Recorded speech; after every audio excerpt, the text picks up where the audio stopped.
Linear deformation of solids को आज हम डिस्कस करने जा रहे हैं। We know deformation of solids two types की होती हैं, एक परमानेंट डिफॉर्मेशंस होती हैं which are plastic, and the other are temporary deformations होती हैं जिनको बेटा हम इलास्टिक डिफॉर्मेशन भी कह सकते हैं। परमानेंट डिफॉर्मेशन की एग्जांपल जो है बेटा, फॉर एग्जांपल आप एक रबर बैंड ले लो। आप उस रबर बैंड को इनिशियली देखो, अगर उसको स्ट्रेच करोगे थोड़ी देर के बाद तो बेटा उसके ऊपर कुछ मार्किंग्स सी आ जाती हैं विच क्लियरली इंडिकेट्स कि जो है अगर आप डीपली उसे देखें तो वो अब परमानेंटली डिफ़ॉर्म हो चुका है। लेकिन अगर आप एक गिटार स्ट्रिंग लो बेटा, उसे उसे डिफ़ॉर्म करो तो वापसी original return back to its original position आ जाता है। तो ऐसी डिफ़ॉर्मेशंस जो टेम्परेरी हों वी मेंशन देम इलास्टिक, जो बेटा डिफ़ॉर्मेशंस परमानेंट हों उनको हम प्लास्टिक डिफ़ॉर्मेशंस कहते हैं। लीनियर क्यों बोला बेटा मैंने? लीनियर मतलब कि वन डायमेंशनल है। बेटा मेरे पास एक मैथ स्प्रिंग सिस्टम है, अगर मैं इसके ऊपर फ़ोर्स लगाऊँ इस डायरेक्शन में which is my applied force, तो देखने में ये आया कि इसके अंदर कुछ एक्सटेंशन प्रोड्यूस होगी। तो मेरी अप्लाइड फ़ोर्स जो है बेटा डायरेक्टली प्रोपोर्शनल होगी टू माय एक्सटेंशन ई के साथ विच इज़ दिस एक्सटेंशन, जो कि इस स्प्रिंग की डिफ़ॉर्मेशन के नतीजे में ओरिजिनेट होगी। लेकिन बेटा साइमल्टेनियसली जब मैं इसके ऊपर फ़ोर्स लगा रहा हूँगा राइटवर्ड डायरेक्शन में, उसी उसी लम्हे एक स्प्रिंग फ़ोर्स ओरिजिनेट होगी जो कि बेटा इस डायरेक्शन में होगी, और उसका क्या काम होगा, वो कोशिश करेगी कि इस मैस को वापसी इसकी इक्विलिब्रियम पोजीशन पर वापस लेकर आए। तो ये जो है इसको हम स्प्रिंग फ़ोर्स बोलते हैं या रिस्टोरिंग फ़ोर्स बोलते हैं या हुक्स फ़ोर्स बोलते हैं। तो मेरी अप्लाइड फ़ोर्स अगर राइटवर्ड डायरेक्शन में है तो स्प्रिंग फ़ोर्स बेटा opposite to my applied force होगी। कीप इन माइंड मेरी फ़ोर्स के साथ एक्सटेंशन पॉजिटिवली डायरेक्टली प्रोपोर्शनल है बिकॉज़ इक्विलिब्रियम से फ़ोर्स एंड बेटा एक्सटेंशन की डायरेक्शन सेम है। लेकिन स्प्रिंग फ़ोर्स के साथ जो है वो मेरी जो एक्सटेंशन है बेटा वो अपोज़िट इन डायरेक्शन है, आप देख सकते हो। इस वजह से मैं एक नेगेटिव का साइन लगाऊँगा।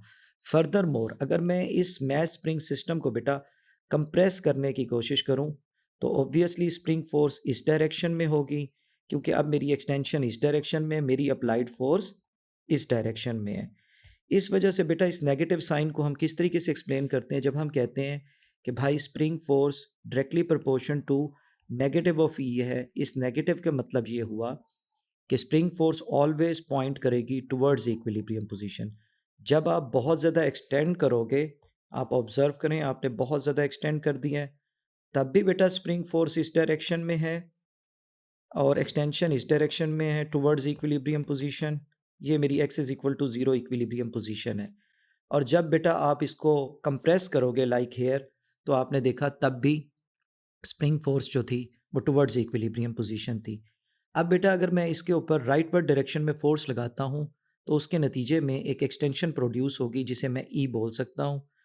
और अगर अब मैं फ़ोर्स एंड एक्सटेंशन का ग्राफ लेता हूँ और एक्सटेंशन को बेटा एक्स एक्सिस पे लेता हूँ और फ़ोर्स को जो है वर्टिकल एक्सिस पे लेता हूँ।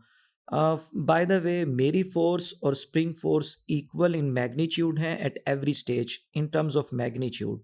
इन दोनों की बेटा मैग्नीट्यूड जो है वो इक्वल होगी। आप देख रहे हैं फ़ोर्स यहाँ पर वेरिंग फ़ोर्स है, यहाँ पर कोई कांस्टेंट फ़ोर्स नहीं है क्योंकि जब आप स्प्रिंग के ऊपर फ़ोर्स लगा रहे होते हो तो एट एवरी स्टेप आपको फर्दर फोर्स लगानी पड़ रही होती है उसको एक्सटेंड करने के लिए, बिकॉज फोर्स स्प्रिंग के अंदर एक रिस्टोरिंग फोर्स है जिसे हुक्स फोर्स भी बोलते हैं, वो कॉन्टीन्यूसली उसे पुल बैक कर रहा होता है ओरिजिनल पोजीशन में लाने के लिए।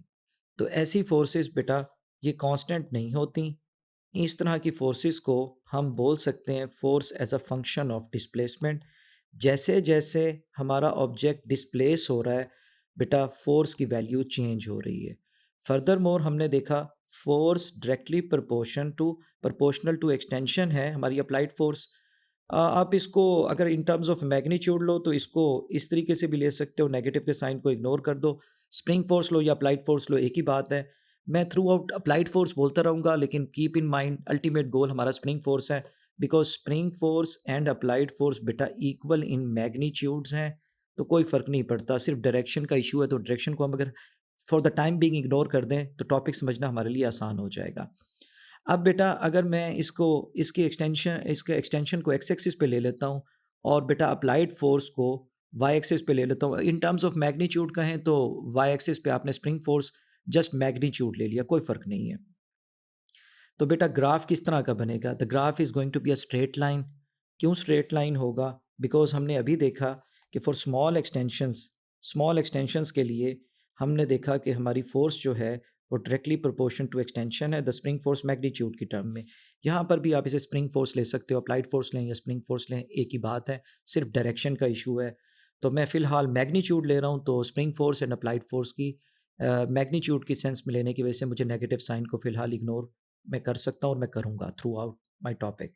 अब बेटा फ़ोर्स जो है, अगर आप देखें तो वो प्रोपोर्शनल टू माई एक्सटेंशन है स्प्रिंग फ़ोर्स। जितनी लार्ज आप एक्सटेंशन प्रोड्यूस कर रहे हो, उतनी लार्ज बेटा आपके पास spring force as a reaction मिलेगा।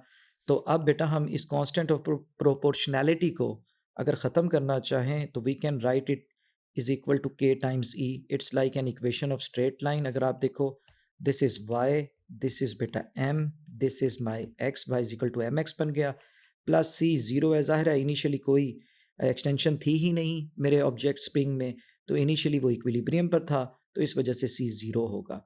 फर्दर मोर बेटा अगर आप इसको स्ट्रेट लाइन, अगर अब आपको ये आइडिया हो गया it's a straight line graph, तो ये के क्या था जब मैंने बोला F S is equal to K E. What is this K? K बेटा देखें, एफ स्प्रिंग या F applied over the extension है। एफ के यूनिट्स बेटा न्यूटन हैं, एक्सटेंशन के यूनिट बेटा मीटर्स हैं। सो बेसिकली के यूनिट्स हो गए newton per meter, and K is telling you the spring strength. अगर बेटा स्प्रिंग की स्ट्रेंथ की बात करें तो वो इन टर्म्स ऑफ अगर इस इक्वेशन में देखें तो वो के है। अगर किसी भी स्प्रिंग को अगर आप बोलना चाहें फिजिकल टर्म्स में कि स्प्रिंग बहुत स्ट्रेंथन है, बहुत स्ट्रॉन्ग है, तो इट मीन्स आप कहना चाह रहे हैं कि उसका के बहुत स्ट्रॉन्ग है, उसकी के वैल्यू बहुत लार्ज है। तो it is basically telling you the force per unit extension है ये कांस्टेंट, कांस्टेंट ऑफ प्रोपोर्शनैलिटी है। जो भी स्प्रिंग आप लोगे उसका एक पर्टिकुलर के होगा, के वेरी नहीं करेगा। आप इसे ये नहीं कह सकते कि K inversely proportion to extension है, इट विल बी रॉन्ग, या K directly proportion to F, it's a wrong sense. K जो है इज़ अ बेटा कांस्टेंट ऑफ प्रोपोर्शनैलिटी है। अब बेटा अगर मैं इसका ग्राफ प्लॉट करना चाहूँ तो आप देख सकते हैं F is equal to K E. And further more अगर आप इस पॉइंट को देखें, इस पॉइंट को आप ऑब्ज़र्व करने की कोशिश करें, यहाँ पर एक लिमिट है। इस पॉइंट को बेटा अब हम लिमिट ऑफ प्रोपोर्शनैलिटी बोलेंगे, बिकॉज़ ये वो पॉइंट है जहाँ तक स्प्रिंग बिल्कुल फ़ोर्स के, स्प्रिंग के एक्सटेंशन जो है बेटा अप्लाइड फ़ोर्स या स्प्रिंग फ़ोर्स के प्रोपोर्शनल रहेगी। एक्सटेंशन मीन्स खिंचाव जो भी आप कह रहे हो, या कंप्रेशन को भी आप एक्सटेंशन बोल रहे हो, कोई फ़र्क नहीं पड़ता। अगर आप इसे कंप्रेस कर देते हो, यहाँ पर लेकर आ जाते हो, तब भी आपने एक्सटेंशन ही की। हम वर्ड एक्सटेंशन यूज़ करेंगे, that's just just generic word है फॉर कंप्रेशन और एक्सटेंशन के लिए हम ई बोल देते हैं। ई बेसिकली लेंथ की मैयर है इन टर्म्स ऑफ डिफॉर्मेशन, एक्सटेंशन बोलें या कंप्रेशन बोलें, जो मर्जी कहें। अगर ये पीछे जा रहा है तो इट्स अ कंप्रेशन। अब बेटा अगर मैं इसको लेबल करूं ए को, तो मैं इसको, इस पॉइंट ए को लेबल कर सकता हूं। क्या लेबल कर सकता हूं? It's my limit of proportionality, कि force directly proportion to my extension है and the graph is like a straight line, and this is the limit of proportionality. अब बेटा ये वो वैल्यू होगी एक्सटेंशन की, लाइक E1 या E2, जो भी पर्टिकुलर वैल्यू होगी जहाँ तक स्प्रिंग बिल्कुल नाइस बिहेव करेगा, और इसी रिज़ल्ट को बेटा हम हुक्स लॉ बोलते हैं। और ये जो F is equal to K ई है बेसिकली हमारा हुक्स लॉ है। नेगेटिव का साइन ऑप्शनल है फ़िलहाल के लिए, तो आप मैंने इग्नोर किए हैं, अदरवाइज़ हम इसे माइनस के ई लिखते हैं। The minus sign is telling you the spring force is always towards equilibrium position. अब बेटा अगर मैं इसको फर्दर एक्सटेंड करता हूँ स्प्रिंग को, इसकी लिमिट ऑफ प्रोपोर्शनैलिटी जहाँ तक स्ट्रेट लाइन बिहेवियर है उससे भी आगे एक्सटेंड करता हूँ, तो देखने में ये आया है it is going like curve बनना शुरू हो जाता है। अब इस रीजन में आप देखो कि ये जो है फर्दर जो है आपके पास लीनियर नहीं रहा, मीन्स कि ग्राफ स्ट्रेट लाइन नहीं है। तो बेटा अगर मैं एक थोड़ी सी लार्जर फोर्स लगाऊं विच इज़ F1, मैंने इस ऑब्जेक्ट के ऊपर एक लार्जर फोर्स लगाई है F1, तो आप देखें वो प्रीवियस से ज़्यादा एक्सटेंशन हो गई है। ये प्रीवियस एक्सटेंशन थी द नाइस बिहेवियर, जहाँ तक इसका जो है कांस्टेंट ऑफ प्रोपोर्शनैलिटी का ताल्लुक था कि यानी कि हुक्स लॉ ये फॉलो करता था, हुक्स लॉ इस रीजन में ओबे करता था इस लाइन के लॉन्ग। लेकिन अब बेटा हुक्स लॉ ओबे नहीं करेगा, बल्कि ये जो है फर्दर डिफॉर्म हो रहा है, और ये आगे की तरफ एक्सटेंड हो रहा है। मीन्स के स्प्रिंग के अंदर जो स्प्रिंग का जो लीनियर बिहेवियर है वो अब फिनिश हो गया, वो ख़त्म हो गया है। अब एफ एस एफ एस जो है बेटा, जो स्प्रिंग फोर्स है, वो फर्दर मोर प्रोपोर्शनल नहीं रही टू माई एक्सटेंशन। अब कोई और ही बिहेवियर दिखाएगा। पॉसिबल है एक्सटेंशन अब ज़्यादा हो रही हो, फोर्स ज़्यादा लग रही हो और एक्सटेंशन अब कम हो रही हो। तो जैसे जैसे आप ज़्यादा फोर्स लगा रहे हो, अब एक्सटेंशन कम हो रही हो, ये भी पॉसिबल है। तो अब बेटा हमारे पास इट्स लाइक बिहेवियर दैट, आप देख सकते हो हमारा बिहेवियर जो है कर्व का किस तरह चला गया था। This region is telling us कि भाई ये जो है ना यहाँ तक चला गया है। लेकिन अभी भी जिस तरीके से प्रीवियसली हमारे पास इलास्टिक डिफॉर्मेशन थी, द टेम्परेरी डिफॉर्मेशन थी, अभी भी बेटा ये वो पॉइंट है जहाँ पर हम इसे बोल सकते हैं इट्स इलास्टिक डिफॉर्मेशन। तो इस पॉइंट को अगर मैं बी कह दूँ तो बेटा it's basically my elastic limit. क्या मतलब भाई, अभी भी ये टेम्परेरली ही डिफॉर्म होगा। लाइक आपके पास कोई गिटार की स्ट्रिंग थी, आपने उसे खींचा, एक लिमिट तक खींचा, और अगर आपने उसे बहुत ज़्यादा खींचा और छोड़ दिया तो तब भी वो नॉर्मल पोजीशन में आ गई। या इस स्प्रिंग सिस्टम की बात करें, इसको खींचा और आप इसे रिलीज़ करें और वापसी ये इसी पोजीशन पर मैस आ जाए, बिल्कुल इसी पोजीशन पे, तो दैट मीन्स बेटा ये आखिरी वो पॉइंट है जिसको हम बोल सकते हैं इलास्टिक लिमिट। लेकिन अगर मैं इससे थोड़ा सा आगे खींचूं तो पॉसिबल है ये फिर return back to its original position ना आए। आए देखते हैं इसको। इस पॉइंट को बेटा मैं बी मेंशन कर देता हूँ, और बी को बेटा मैं क्या बोलूँगा, इलास्टिक लिमिट, कि मीन्स कि अभी तक ये टेम्परेरी डिफ़ॉर्म हुआ है, अभी तक ये टेम्परेरी डिफ़ॉर्मेशन के अंडर है। बात लीनियर डिफ़ॉर्मेशन की हो रही है एंड उसमें ये इसकी लिमिट आ गई है। तो इस पॉइंट को बेटा मैं कह सकता हूँ इलास्टिक लिमिट। हमारे पास ये वो पॉइंट है जहाँ पर इलास्टिक लिमिट है, मीन्स कि अभी भी ये परमानेंट डिफ़ॉर्म नहीं हुआ बल्कि टेम्परेरीली डिफ़ॉर्म हुआ है।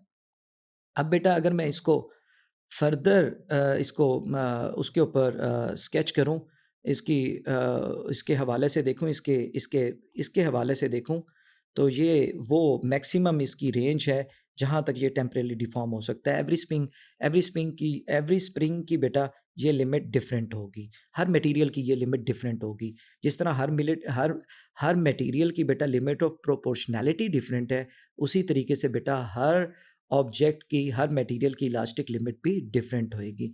अब बेटा अगर मैं इसको फर्दर एक्सटेंड करता हूँ, इसको फर्दर खींचता हूँ, इसको फर्दर एक्सटेंशन देता हूँ, फर्दर फोर्स लगाता हूँ, तो मैं कहाँ तक जा सकता हूँ?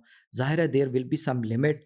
तो मैं कोई मैक्सिमम फोर्स तक जा सकता हूँ, लाइक कोई मैक्सिमम फोर्स की वैल्यू मैं अचीव कर सकता हूँ, जहाँ पर ये ऑब्जेक्ट, जिस मकाम तक ये ऑब्जेक्ट, जिस पॉइंट तक ये ऑब्जेक्ट जो है जा सकता है, मीन्स कि मैक्सिमम लोड बर्दाश्त कर सकता है, मैक्सिमम लोड फेस कर सकता है, मैक्सिमम फोर्स, लोड से मीन्स फोर्स है, मैक्सिमम फोर्स बेयर कर सकता है, तो मैं उसको अल्टीमेट टेंसाइल फोर्स हम बोलते हैं इस पॉइंट को। आए इसको खींचते हैं इस ऑब्जेक्ट को। फॉर एग्जांपल मैं बिल्कुल न्यू सैंपल लेता हूँ, this is my new sample. अब बेटा मैं इसके ऊपर एक्सटेंशन लगाता हूँ, फोर्स लगाता हूँ इसकी एक्सटेंशन को स्टडी करने के लिए, and I am going to apply a very large force. अब मैं जब लार्ज फोर्स लगाऊंगा, this is like F2, and this is the point बेटा, सीम्स लाइक ये बहुत लार्ज फोर्स है। F2 is a very large force as compare to F1, और F1 F से बड़ी थी, F2 जो है वो F1 से बड़ी है, and let's say this is my maximum force जो ये ऑब्जेक्ट बेयर कर सकता है, यानी कि स्प्रिंग के टूटने से पहले पहले तक ये जो मैक्सिमम फोर्स बेयर कर सकता है। And we can mention this F2 जो है UTF, ultimate tensile force. Tensile means one dimensional, ultimate means the maximum, and the force mean the force. अब बेटा अगर मैं इसके ऊपर ग्राफ के पैटर्न को, इसको इसको इसकी एक्सटेंशन को देखूं, तो इन दोनों एक्सटेंशन से ये एक्सटेंशन विल बी लार्जर होएगी। तो अगर हम इसकी एक्सटेंशन को देखें पहले the nice behaviour, this is the F is equal to KE, and then the elastic behavior, this is A to B, and then beta this is going to be like आपके पास permanent deformation हो चुकी है, तो ये object की permanent deformation हो चुकी है, लाइक परमानेंट डिफॉर्मेशन हो चुकी है, और कहाँ तक ले गया हूँ, like the maximum force apply कर दी है।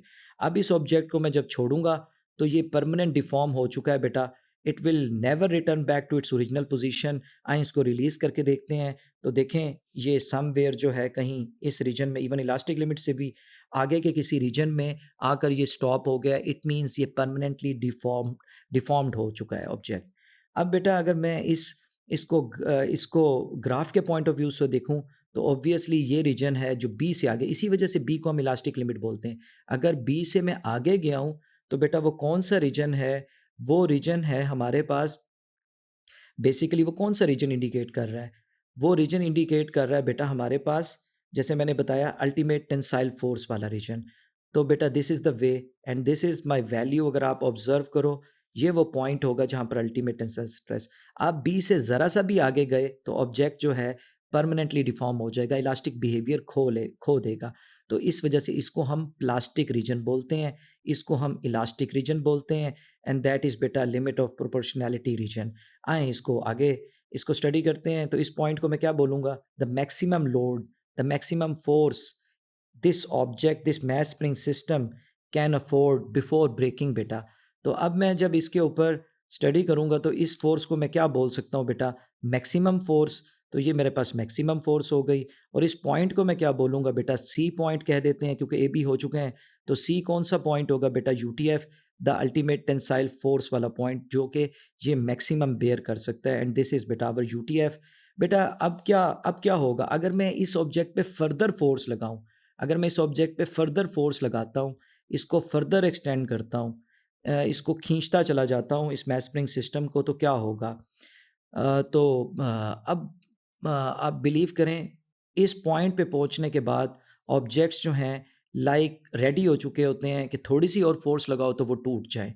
तो बेटा अगर मैं सी पर थोड़ी सी और फोर्स लगाऊं, लाइक इस एफ मैक्स से भी थोड़ी लगाऊं, मैक्सिमम फोर्स से भी थोड़ी सी फोर्स आगे लगाऊं, तो देखने में यह है थोड़ी सी फोर्स के साथ ही बेटा ये ब्रेकिंग की तरफ चले जाते हैं, लाइक ब्रेकिंग बिहेवियर शो करते हैं। तो आए देखते हैं, इसको मैं खींचता हूँ बेटा। तो ये देखें, ये ब्रेक हो गया। F3 की वैल्यू जो है वो F2 से कम होगी। कीप इन माइंड, F3 जो है बेटा F2 से कम होगा। F2 is the maximum possible point, ये जो है लोड बेयर कर सकता था। This was the ultimate tensile force. तो अब अगर मैं ग्राफ के ऊपर जाऊं तो आप देख सकते हो कि एक्सटेंशन तो बढ़ रही है बट फोर्स की वैल्यूज़ बेटा कम हो रही हैं। देखें, फोर्स की वैल्यूज़ कम हो रही हैं प्रीवियस से। This was my maximum value. तो मेरी तमाम वैल्यूज़ जो अपकमिंग फोर्स की आ रही हैं, वर्टिकल एक्सिस पे फोर्स है बेटा, तो उसकी वैल्यूज़ कम आ रही हैं as compare to this UTF force वाली वैल्यू से। तो बेटा इस पॉइंट के ऊपर like even much less force है देन दिस यूटीएफ। तो बेटा दिस इज़ लाइक, हम इस पॉइंट को बोल देते हैं सी, ए बी सी हो गए तो डी बोल देते हैं, एंड दैट इज़ बेटा हमारे पास कौन सा पॉइंट आ जाएगा, द ब्रेकिंग पॉइंट, जहाँ पर ऑब्जेक्ट्स ब्रेक कर जाते हैं।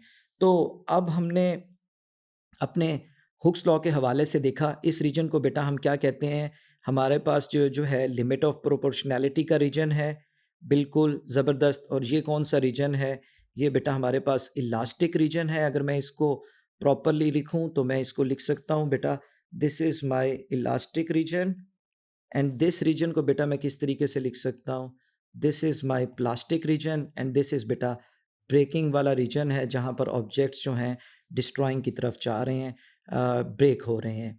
आए बेटा अब spring force and applied force के ग्राफ्स को देखते हैं। चलें, अगर मैं रिकॉल करूं, मेरे पास क्या था बेटा, हमारे पास क्या था, हमारे पास एक मैस था, स्प्रिंग फोर्स थी, उसके ऊपर अप्लाइड फोर्स लग रही थी।